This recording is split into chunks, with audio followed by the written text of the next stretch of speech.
அப்போ 70 வயசில் திமுக ஸ்டாலின் வந்து இளைஞர் திமுக தலைவர், இப்போ இருக்கிறவருக்கு 50 வயசு ஆகுது. அப்போ இந்த ரூல்ஸ் வந்து உங்கள் குடும்பத்துக்கு கிடையாதா? இது கட்சியா, கழகமா, இல்லை கருணாநிதி பிரைவேட் லிமிட்டடா? இந்த மாற்றம் எல்லாமே அந்த கட்சியின் அத்தனை பவரையும் அந்த குடும்ப கையில் கொண்டு போகிறது. பொதுச் செயலாளராக துரைமுருகனை மாற்றிட்டு வேற ஒருத்தரை போடணும்னு 2-3 பேர் ஐடியாவில் இருந்துச்சு.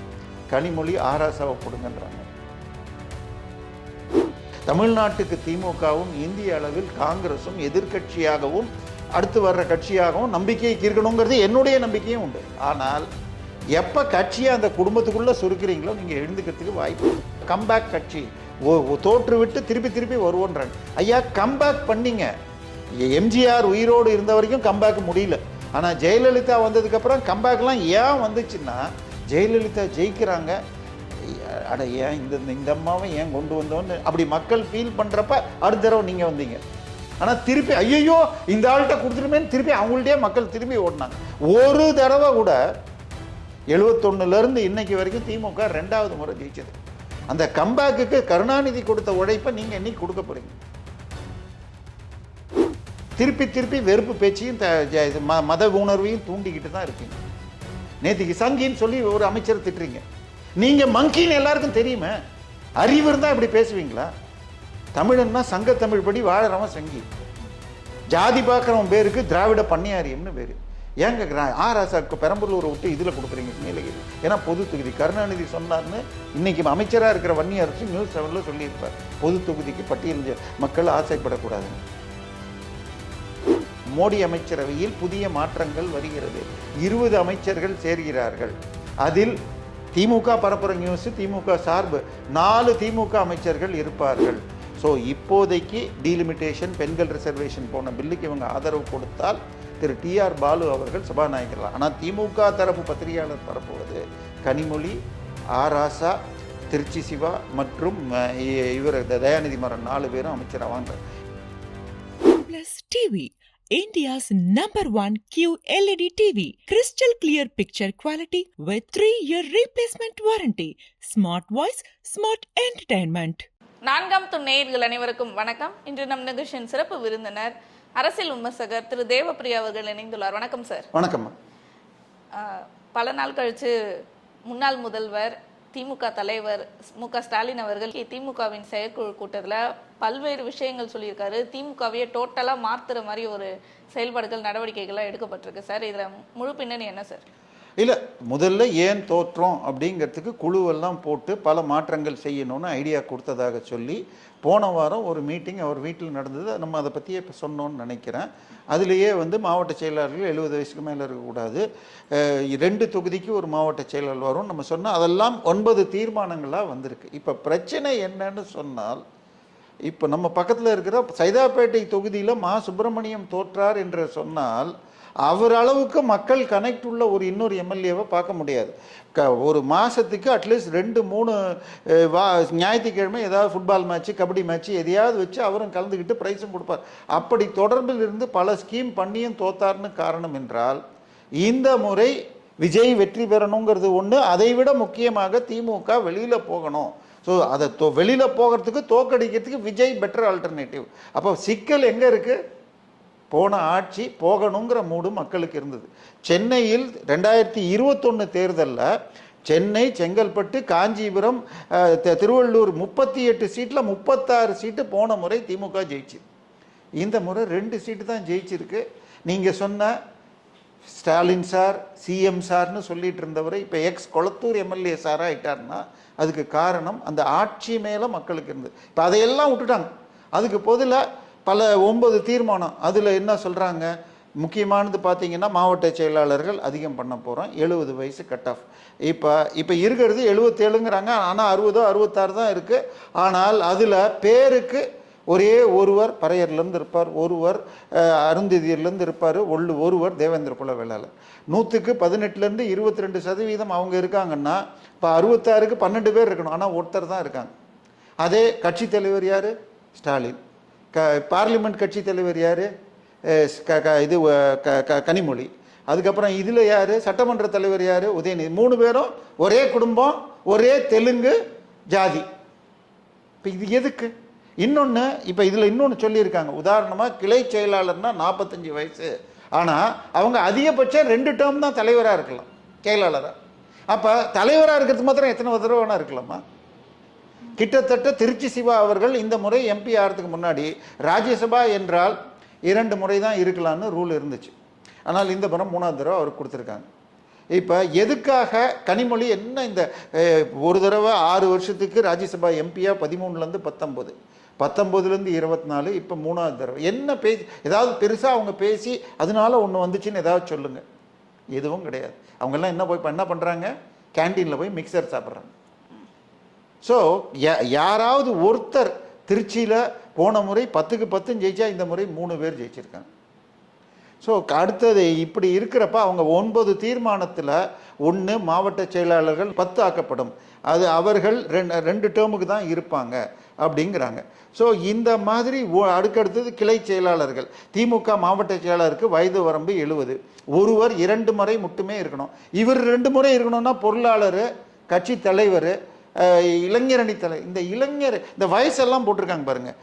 ஒன்றிய செயலாளர் வயது வரம்பு 60, கிளை செயலாளருக்கு வயது வரம்பு 45, நகர செயலாளருக்கு 60, பேரூர் செயலாளர் 60, மாநகராட்சி வட்ட செயலாளர் 50. இப்போ இளைஞர்னு ஒன்று சொல்கிறீங்களேம்மா, ஜென்சின்லாம் சொல்கிறாங்க. இந்த ஜென்சின்னா 2000க்கு அப்புறம் பிறந்தவங்கன்றாங்க. இப்போ இளைஞர்னா என்ன? திமுகவுடைய சட்ட புத்தகம் படி அவங்க கட்சி சட்ட ஏற்கனவே இருந்தது 15லேருந்து 32ன்னு இருந்துச்சு. உதயநிதி வந்ததுக்கப்புறம் 18லேருந்து 32, இப்போ 15லேருந்து 35ன்னு ஆக்கிட்டாங்க. இப்போ 35 வயசுக்கு அப்புறம் அவர் பெரியவரில் போகணும். ஆனால் நம்ம திமுகவுக்கு தலைவராக இப்போ ஒருத்தர் இருக்கார், எக்ஸ் கொளத்தூர் எம்எல்ஏ.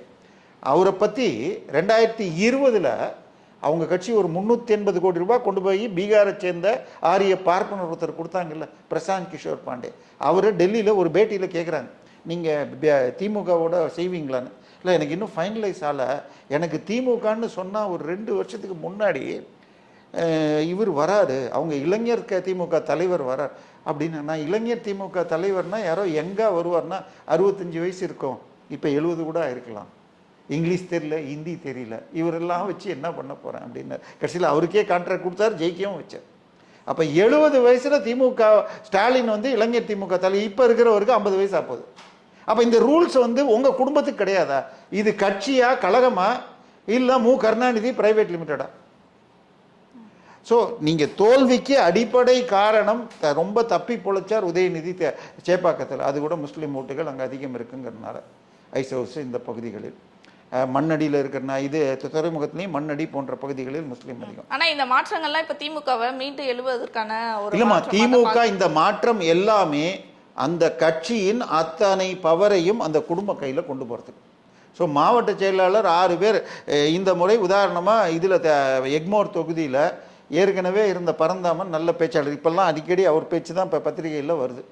ஆனால் அவரை மாற்றிட்டு தமிழன் பிரசன்னா கொடுத்தாங்க. ஏன்னா அவருக்கு சேகர் பாபுக்கு அவரை பார்த்தா பிடிக்கல. ஸோ சேகர் பாபுவை மீறி போகிற தைரியம் உதயநிதிக்கோ ஸ்டாலினுக்கோ இல்லை. ஆனால் அவரை தவிர ஒரு சீட்டு கூட ஜெயிக்கலை. இப்போ நீங்கள் சொல்கிறத பார்த்தா குடும்பத்திலேருந்து எல்லாருமே இருக்காங்க. இப்போ துர்கா ஸ்டாலின் அவர்களையும் மீட்டும் இருக்க எல்லாரையும் அப்போ இதுக்குள்ளே கொண்டு வரதுக்கான வேலையாது இல்லை. முதல்ல ஏற்கனவே எத்தனை பேர் இருக்காங்க? துர்கா இவங்க 3 பேர் இருக்காங்க. போஸ்டில் எதுவும் இல்லாமல் சபரீசன் வந்துட்டு இருக்காரு. இது தயாநிதி மாறனும் இவங்க குடும்பம் தான். அடுத்தது ஏற்கனவே முரசொலி சீஃபாவும் இதுக்கு பேர் என்ன, ரெட் ஜெயிண்டா, சிவப்பு அரக்கன், அதுக்கு தலைவராக இன்பன் உதயநிதி போட்டாச்சு. இன்னொன்று, இன்னைக்கு என்னமா தேதி? 22.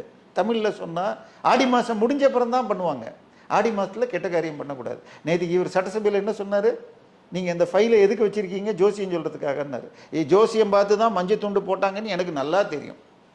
ஒரு ஜோதிடக்காரர் பெரிய மேடில் இருந்த ஒரு பெண் ஜோதிடர் சொல்லி தான் மஞ்சள் துண்டு போட்டார். இல்லைன்னு கதையெல்லாம் விடுவாங்க. அவருக்கு இது டாக்டர் சொன்னார். எந்த டாக்டரும் கலர் துண்டெல்லாம் சொல்ல மாட்டாங்க, சரியா? ஸோ இந்த மாதம் பிறந்தப்புறம் தான் இதை மாற்றினாங்க. ஆனால் எதையுமே இன்றைக்கி பண்ணல. எல்லா தீர்மானம் மாத்திரம் போட்டு வாங்கிட்டாங்க. நமக்கு வந்த தகவல், இவரை பொதுச் செயலாளராக துரைமுருகனை மாற்றிட்டு வேற ஒருத்தரை போடணும்னு 2-3 பேர் ஐடியாவில் இருந்துச்சு.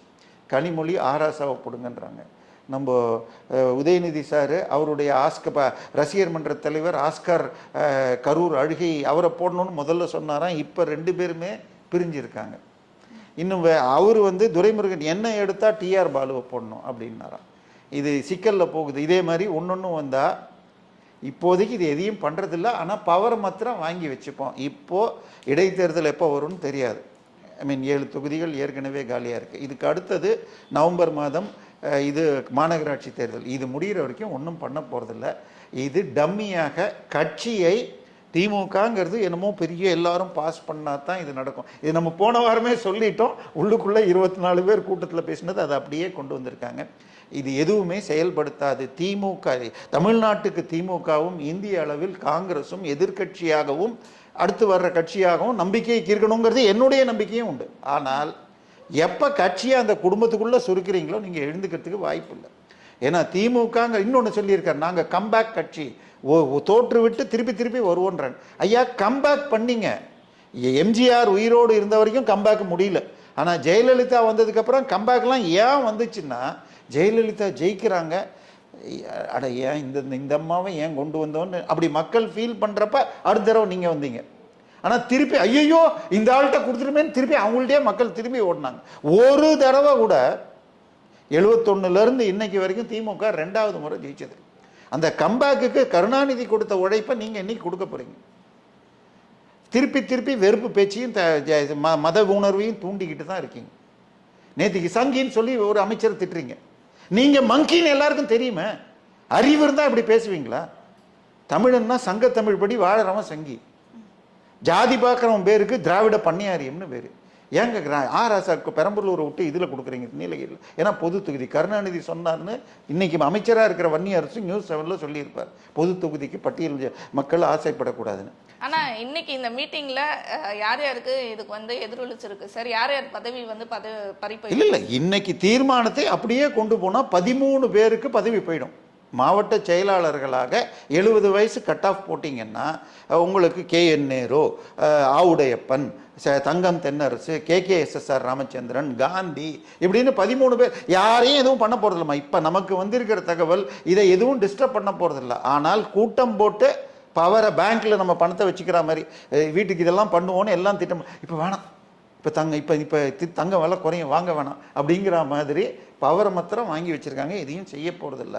மக்களை பொறுத்த வரைக்கும் விஜயை இந்த முறை மாற்றம்னு கொண்டு வந்திருக்காங்க. அவங்க கண்டிப்பாக இன்னும் 1 வருஷத்துக்கு நீங்கள் இடைத்தேர்தலில் ஜெயிக்காமல் ஒன்றும் பண்ண முடியாது.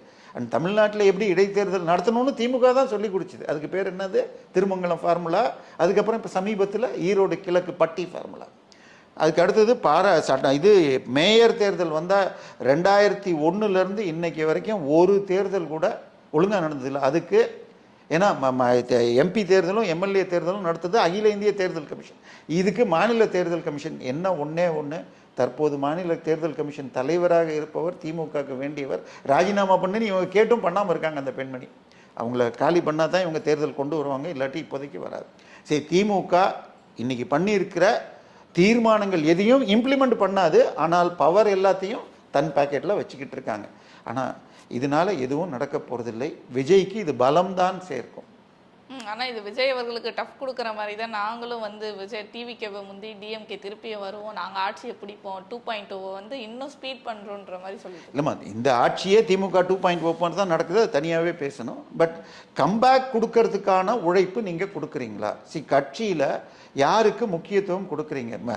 இந்த குடும்பத்தை குறைச்சி பண்ணுங்க. இன்னொன்று, தமிழர் விரோதமாக பேசாதீங்க. திருப்பரங்குன்றத்தில் இது பண்ணுறதா. இன்னொன்று, ஓகே, இதை சொல்லி முடிச்சிடலான்னு நினைக்கிறேன். திமுக பாஜகவுடன் இணைந்து கொண்டு ஒரு செய்தியை பரப்பிட்டு இருக்காங்க. பிஜேபிக்கும் திமுகவுக்கும் அண்டர்ஸ்டாண்டிங் வந்துருச்சு. அடுத்த மாதம் இன்னும் 1 வாரத்திற்குள்ளாக மத்திய மோடி அமைச்சரவையில் புதிய மாற்றங்கள் வருகிறது. 20 அமைச்சர்கள் சேர்கிறார்கள். அதில் திமுக பரப்புற நியூஸ், திமுக சார்பு 4 திமுக அமைச்சர்கள் இருப்பார்கள்.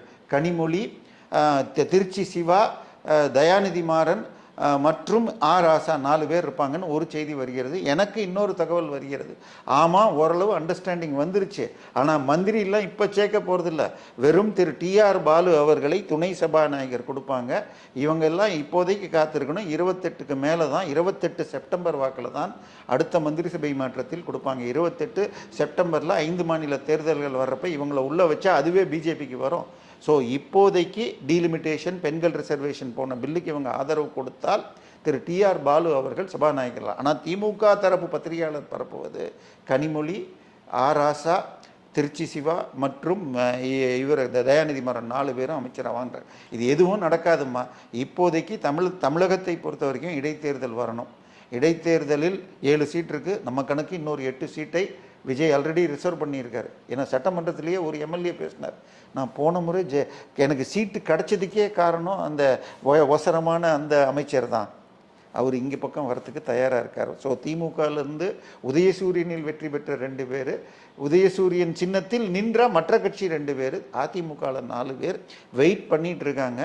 அந்த வழக்கு 6 எம்எல்ஏல 4 எம்எல்ஏ மன்னிச்சது சரின்னு, 21 எம்எல்ஏ மன்னிச்சது சரின்னு தீர்ப்பு வந்துருச்சு. இந்த 4 எம்எல்ஏக்களை, அதாவது கட்சி தாவின 4 எம்எல்ஏக்களை உங்களுக்கு தகுதி நீக்கம் செய்யணுங்கிறது கோரிக்கை. அப்படி செய்யாமல் போனார்னா அதிமுக அப்பீலுக்கு போகும். இவரே தகுதி நீக்கம் பண்ணிட்டார்னா திருப்பியும் பனையூர் சந்தை அடுத்த வாரம் வந்துடும். ஸோ இந்த இடைத்தேர்தலில் வெற்றி பெற்றாலே ஒழிய திமுகக்கு எதிர்காலம் இல்லை. இல்லைன்னா தாவேக்கா தப்பு செய்யணும். எப்படி ஜெயலலிதா வளர்த்து மகன் கல்யாணம் அதெல்லாம் முதல் முறை செஞ்சாங்களோ அது மாதிரி தாவேக்கா தப்பு பண்ணால் தான் நடக்கும். ஸோ என்ன நடக்குதுன்னு பார்ப்போம். கண்டிப்பாக சார், பல விஷயங்கள் பகிர்ந்துட்டீங்க. தொடர்ந்து பேசுவோம் பல நிகழ்வுகளை பற்றி. நன்றி.